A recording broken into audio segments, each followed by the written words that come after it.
Assalamu alaikum. I'm Dr. Nazia Afroz, Chief Consultant, Dr. Akbar Eye Hospital.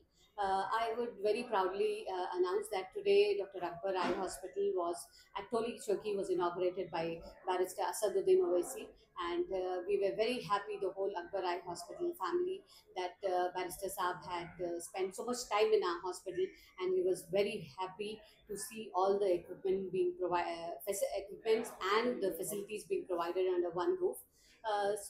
In Akbar Eye, the main reason to start Akbar Eye Hospital at Toli Choki is to make it convenient for the people to avail all our facilities.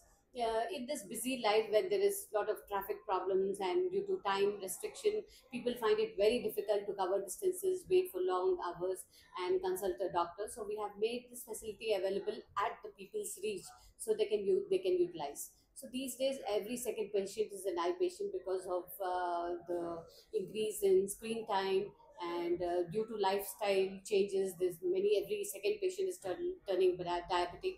So long screening time, especially with children, can lead to many problems, starting from their eyesight problem, refractive errors, to their dry eye problems, headaches, and all that. So the parents can get their children regularly checked up, and we can treat the diseases at the root level and prevent further deterioration.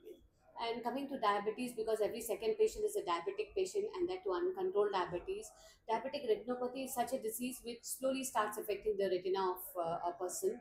And so it is very important that a person gets his eye checkup done and see whether the changes have occurred and which stage it is. According to that, we can treat and prevent him from blindness. At what stage do you think that the children can be taken up to the eye hospital? Because we can see a lot of See, people I would complain. advise, because of the because every their homework, their notes, their projects are on tabs and phones and computers. I advise every child should be checked up, even though he doesn't have a problem, because he might have some hidden problems, hidden refractive errors. He can have some unexplained headaches. He can get very tired. There's less concentration of the children in the studies. So basically, we advise every child to get a eye checkup done, and at regular intervals, every year in their summer vacation. Or we also encourage school screening programs also, where every child is screened for any eye problems. So detecting early errors and uh, correcting them at the right time is very important, so that they can be prevented from major problems.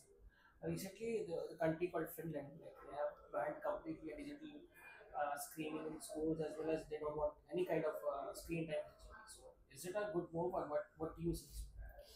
See, because our students mostly, they're dependent on the tabs, because the teachers find it very easy to send their notes. It is very easy to do their projects, and because our children from India, they have just started to work on the systems, be independent in doing their projects. So I really don't discourage them from using the tabs or the gadgets, but it can be utilized in a better way for their projects, for their studies, for their reference, but not for the games and other entertainment. So the parents can just check on the child, how many hours he's spending on the screen, and that should be a quality time where he can utilize it to do his educational work rather than go for entertainment.